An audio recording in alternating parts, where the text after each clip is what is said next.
사도 바울은 언제나 자신의 편지에서 그리스도인은 어떤 사람인가, 예수 그리스도를 믿는다는 것은 무엇인가, 복음은 무엇인지를 말씀을 전하고 난 다음에는 항상 그렇다면 이 복음을 아는 사람들, 예수님을 믿는 그리스도인이라고 하는 사람들은 어떻게 살아가게 되는가, 어떤 삶이 나타나는가를 말씀을 전하고 있습니다. 오늘 말씀에서도 사도 바울은 갈라디아 교회에게 율법을 따라가는 삶이 아니라 오직 믿음을 따라가는 삶이 우리의 삶에 능력이 나타나고 삶을 일으키는 힘이 있습니다 라고 말한 다음에 이제는 그 말씀을 가진 사람들이 어떻게 살아가게 되는가에 대한 말씀을 향해 가는 징검다리 말씀입니다. 1절 말씀에 이렇게 말씀을 했었습니다. 그리스도께서 우리를 자유롭게 하려고 자유를 주셨으니 그러므로 굳건하게 서서 다시는 종의 멍에를 매지 말라. 그리스도인들에게 자유를 주셨다라고 말씀을 합니다. 그리스도인들은 자유를 선물 받았습니다. 저와 여러분에게 어떤 자유가 있습니까? 사람은 누구나 어떤 절대자 앞에, 심판자 앞에 양심으로든 어떤 율법으로든 그 앞에 두려움을 갖고 설 때가 많습니다. 그래서 하나님 앞에 무언가 잘해야 하고 율법을 다 지켜야 하고 그래야 어떤 일정한 조건을 갖추어야 하나님 앞에 설 수 있다라고 생각을 합니다. 그런데 이런 것들은 또 우리의 삶에 높고 낮음을 만들기도 합니다. 그런데 복음은 그런 저와 여러분에게 아니다, 자격 조건이 필요하다 하지 말아라. 너희는 그런 거 없어도 내 사랑하는 아들이다 라고 딸이다 라고 말씀하는 것입니다. 자격이 필요하다고 생각을 하느냐? 조건이 필요하다고 생각을 하느냐? 실패하고 넘어져 있느냐? 그거 내가 다 채울 것이다. 아무것도 염려하지 말고 두려워하지 말라. 내가 다 이루었다 하신 사건이 십자가의 사건이었습니다. 그래서 예수님을 믿는 사람들은 어떤 수고나 노력을 통해서 하나님 앞에 만족시키려고 하는 그런 모든 율법의 멍에와 또 요구와 또 억압으로부터 자유한 삶을 살아가게 되게 되는 것입니다. 그리고 이렇게 하나님 앞에 언제나 두려움 없이 설 수 있는 사람들은 이제 그 자유 안에서 자신이 어떤 사람인지를 깨닫게 되는 은혜를 경험하게 됩니다. 이것을 에베소서에서는 하나님의 걸작품이라고 말씀하고 사랑받는 자녀라고 말씀을 했습니다. 그리스도인들은 하나님께서 자신을 얼마나 사랑하시는지를 이제 알게 되었습니다. 하나님이 보시기에 내가 얼마나 존귀한 자녀인지, 하나님이 보실 때 내가 예수님 짤인지를 알게 되어서 이제 더 이상 사람들 눈치 보며 사람들 앞에 자신의 가치를 높이게 만들려고 하는 그런 자기애적인 삶에서 자유로워질 수 있습니다. 복음은 자기 스스로부터, 자기 자신으로부터 자유함을 또 경험하게 해주는 것입니다. 이렇게 하나님 앞에서 두려움 없이 설 수 있고 또 자기 자신으로부터 자유할 수 있는 이 자유는 세상으로부터 자유로 이어지게 됩니다. 이 땅의 돈과 명예와 사람의 평판과 구별짓기에서 자유를 얻게 되는 것입니다. 그렇게 욕망을 따라 태어난 사람처럼 살아가지 않아도, 욕심을 내지 않아도 돈 때문에 태어난 사람처럼, 명예 때문에 태어난 사람처럼 살아가지 않을 수 있는 것입니다. 성경이 명예를 정죄하는 것은 아니지만 그러나 하나님의 자녀는 명예를 얻기 위해 살아가지 않습니다. 성경이 수고하고 돈을 버는 것을 뭐라고 하지는 않지만 그러나 그리스도인은 돈을 위해 살아가는 사람들이 아닙니다. 다른 사람을 대할 때도 높고 낮음에 따라 사람을 대하지 아니하고 어린아이와 같은 자들을, 가장 연약한 자들조차도 하나님이 사랑하는 사람이다라고 바라보는 눈이 생기게 됩니다. 그러며 소중하게 대하고 살아가게 되는 것입니다. 이것을 신들의 행복을 나누는 상태라고 말씀을 드렸었습니다. 이것이 그리스도인의 자유인 것입니다. 그런데 문제가 있습니다. 갈라디아 교회에 거짓 교사들의 가르침 때문도 있었지만 우리들은 너무나 쉽게 율법을 편하게 여기는 그런 성향을 가지고 있다라는 것입니다. 할례의 원래 정확한 의미가 무엇이었습니까? 이제부터는 사람의 방법, 사람의 노력, 또 사람의 행위를 의지하지 못하게 하시고 전능하신 하나님만 의지해라 라고 하시는 게 할례의 의미였습니다. 하나님 이제 나 말고 하나님만 믿겠습니다라는 것이 할례였습니다. 그래서 율법을 제대로 아는 사람들은 율법을 지키면 지켜갈수록 하나님을 더 알아가고 하나님을 더 믿어지게 되는 것입니다. 말씀을 알아가면 알아갈수록 하나님과 친밀히 함께하는 삶을 살아가게 되는 것입니다. 그런데 4절 말씀을 보십시오. 4절에 이렇게 말씀을 합니다. 우리 한번 4절 말씀 읽어보겠습니다. 율법 안에서 의롭다함을 얻으려 하는 너희는 그리스도에게서 끊어지고 은혜에서 떨어진 자로다. 사실 갈라디아서의 핵심은 율법이냐 믿음이냐 그런 교리 논쟁에 관한 것이 아니었습니다. 사도 바울은 갈라디아 교회에 나타나고 있는 아무런 변화도, 아무런 생명도, 아무런 힘도 나타나지 않는 그 위선적인 신앙을 향해 그것은 저주와 같은 일이다라고 소리치고 있었습니다. 사랑하는 갈라디아 교회가 회칠한 무덤과 같이 변해가는 모습을 보고 갈라디아 편지를 쓰고 있는 것입니다. 할례의 진짜 의미는 이제 나 자신은 믿을 수 없음을 깨달았기 때문에 내가 하나님만 의지하겠습니다 라는 것임에도 불구하고 4절을 보십시오. 갈라디아 성도들은 율법으로 하나님 앞에 의롭다함을 얻으려고 했습니다. 쉽게 이야기하면 율법을 지키고 나서 내가 괜찮은 사람이라고 착각하고 있었다라는 것입니다. 율법을 지키면 지킬수록 하나님이 더 믿어지고 하나님을 더 사랑하게 될 터인데 내가 율법도 지켰고 하나님 앞에 의로워졌으니 이제 하나님 앞에 설 수 있으니 하나님도 필요 없는 사람, 나는 괜찮은 사람입니다 라고 여기며 오히려 하나님을 잃어버리고 스스로 높아지는 상태, 높은 자가 되어버렸다라는 것입니다. 이것을 4절에서는 너희는 그리스도에게서 끊어지고 은혜에서 떨어진 자로다라고 말씀을 합니다.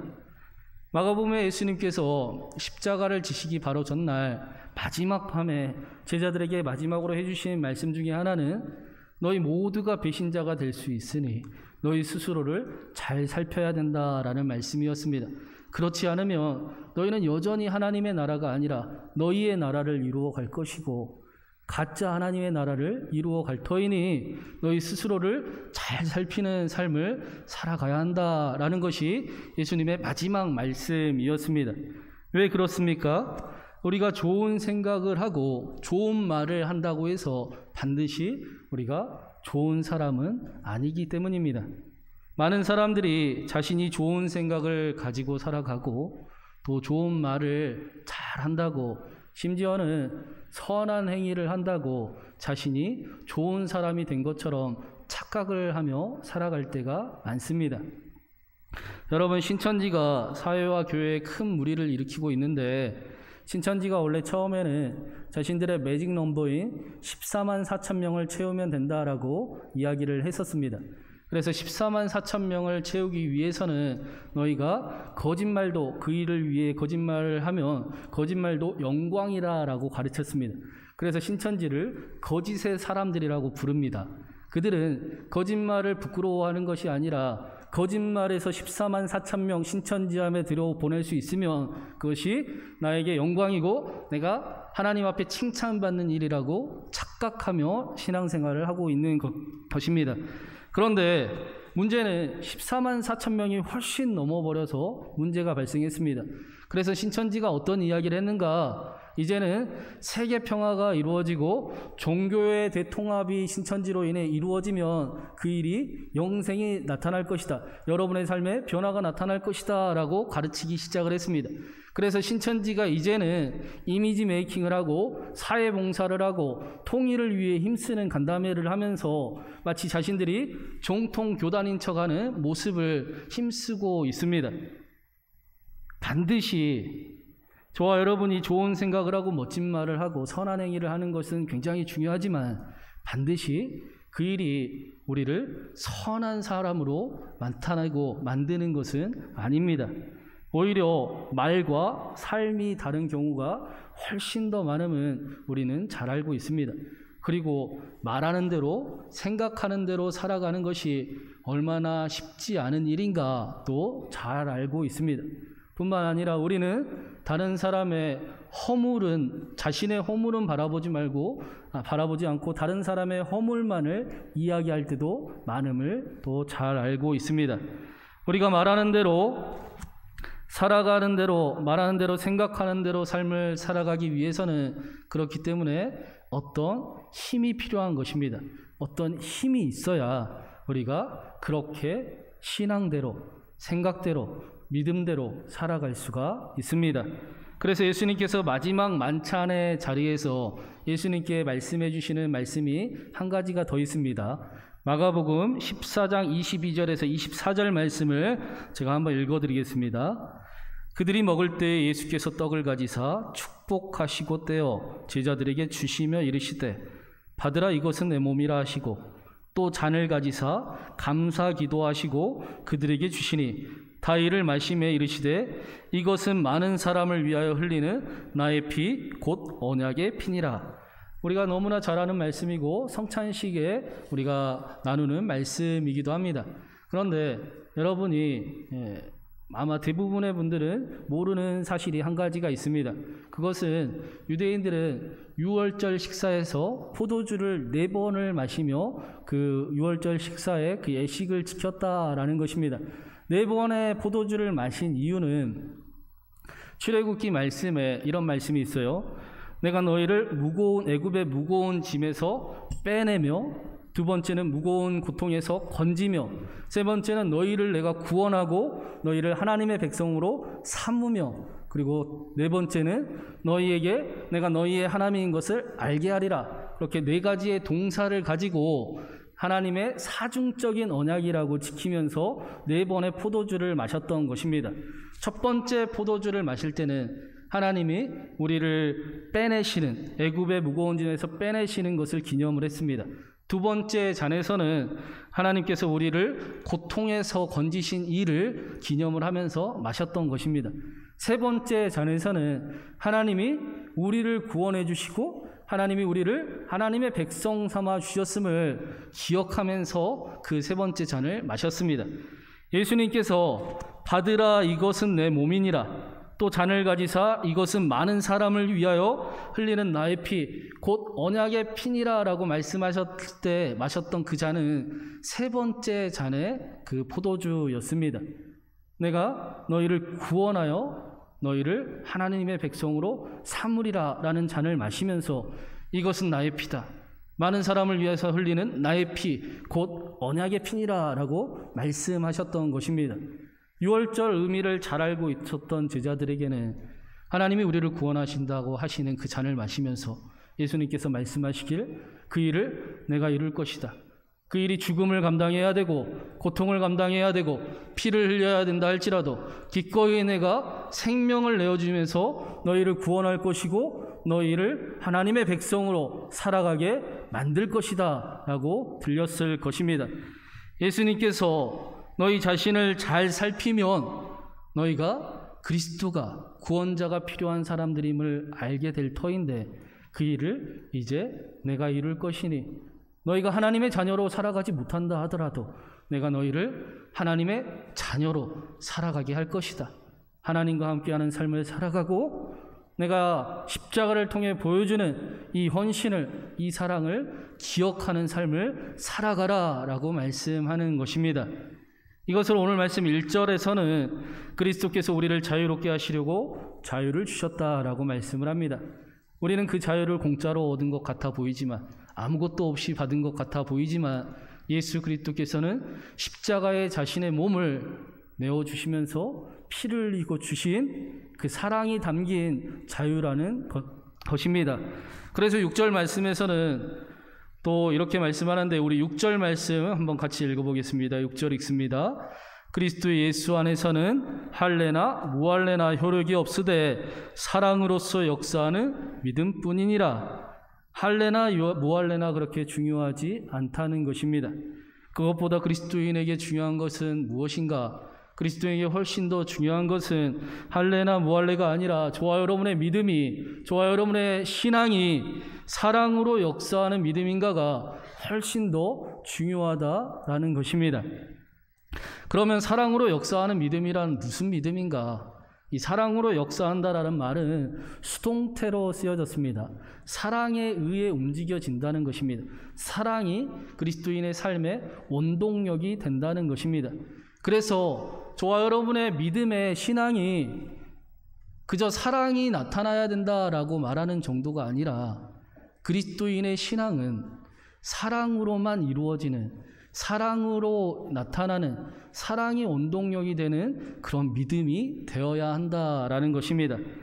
마치 향유 부은 여인이 예수님을 사랑하기 때문에 자신의 전부를 내어드려도 아깝지 않아 했던 것처럼 그리스도인이 살아가는 이유는 하나님의 사랑을 경험했고 하나님의 사랑을 알기 때문에 사랑하는 삶이 이제 삶의 이유가 되는 삶을 살아가는 것입니다.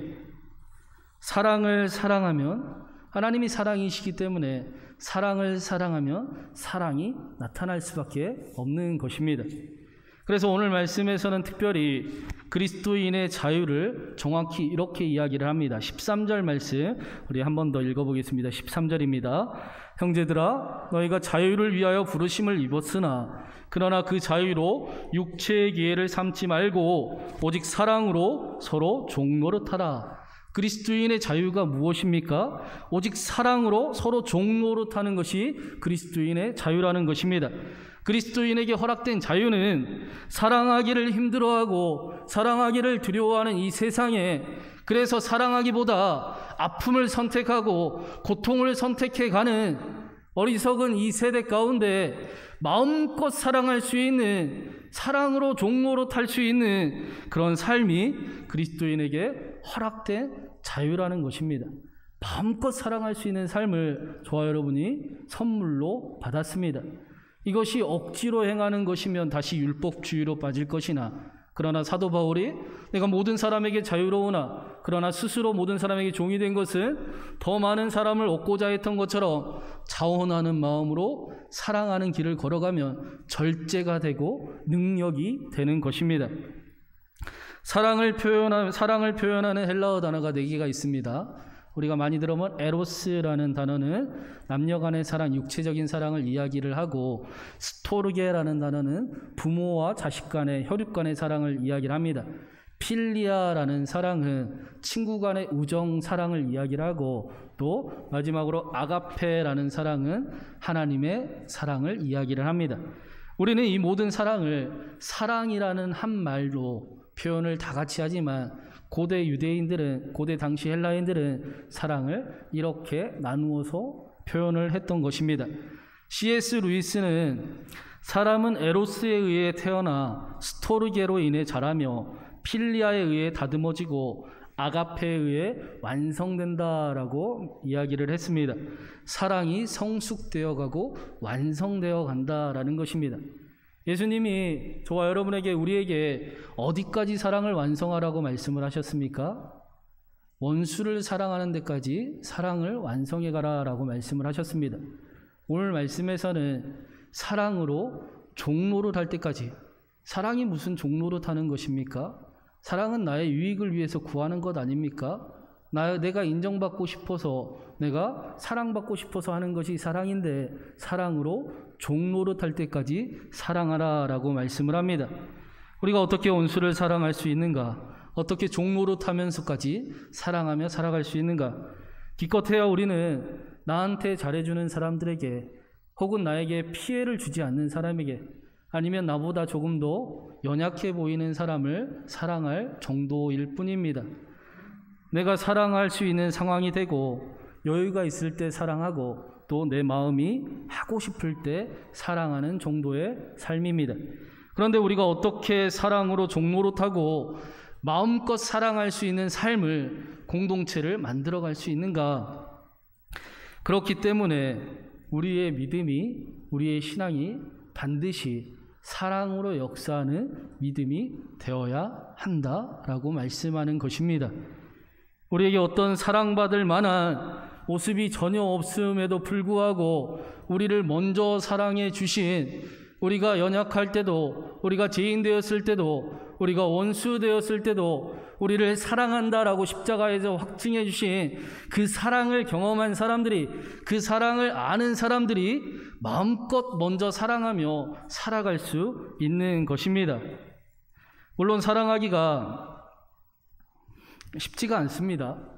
오늘 내가 여기서 사랑하겠다라고 마음을 먹고 다짐을 하고 가도 어떻게 그렇게 잘하는지, 그렇게 속을 긁고 희한한 행동을 하면서 사랑하지 못할 모습들을 보이기도 합니다.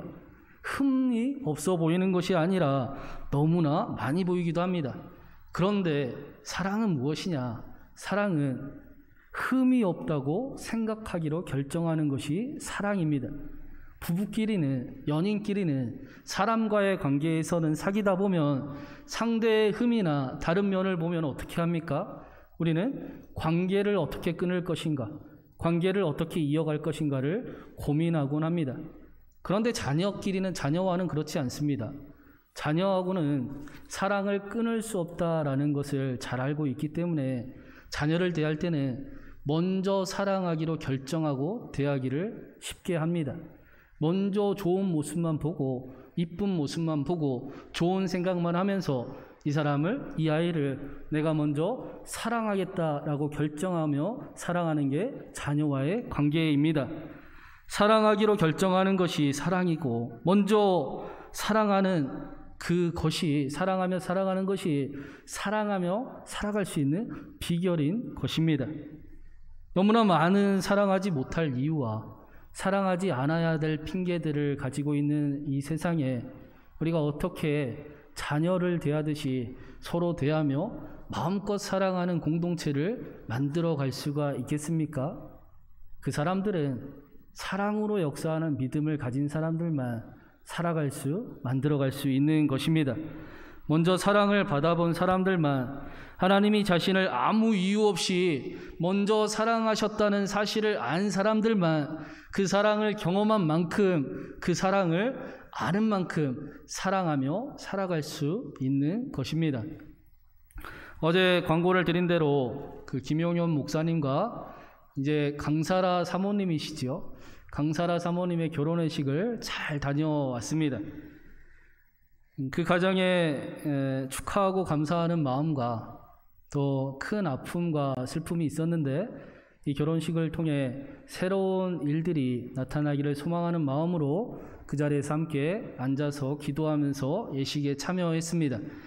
그러다가 축가 순서가 됐어요.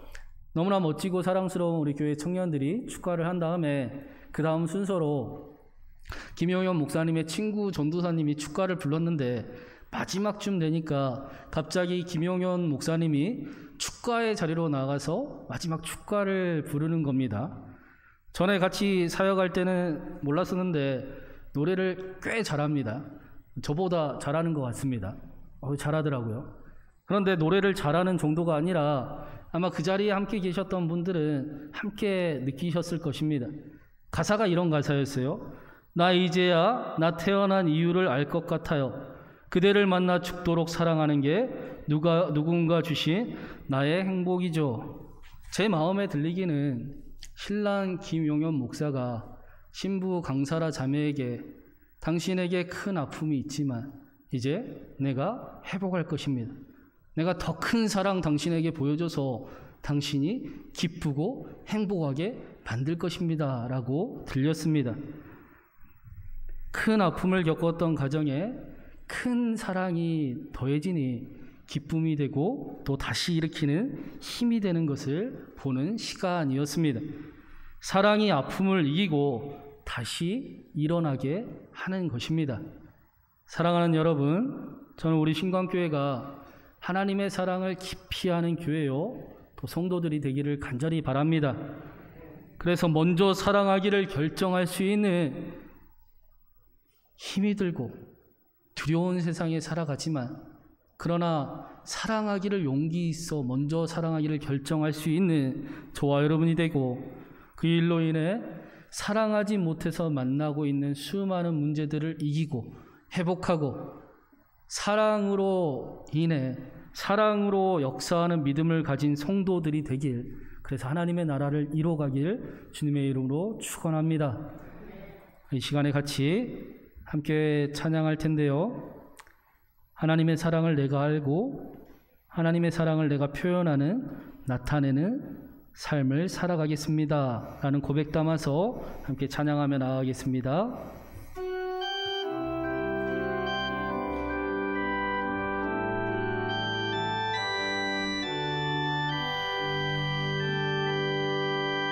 다 표현 못해도 나 표현하리라. 다 고백 못해도 나 고백하리라. 다 할 수 없어도 나 알아가리라. 다 닮지 못해도 나 닮아가리라. 다 표현 못해도 나 표현하리라. 다 고백 못해도 나 고백하리라. 다 할 수 없어도 나 알아가리라. 다 닮지 못해도 나 닮아가리라. 그 사랑 얼마나 아름다운지, 그 사랑 얼마나 날 부욕해 하는지, 그 사랑 얼마나 크고 놀라운지를, 그 사랑 얼마나 나를 감격하게 하는, 그 사랑 얼마나 아름다운지, 그 사랑 얼마나 아름다운지,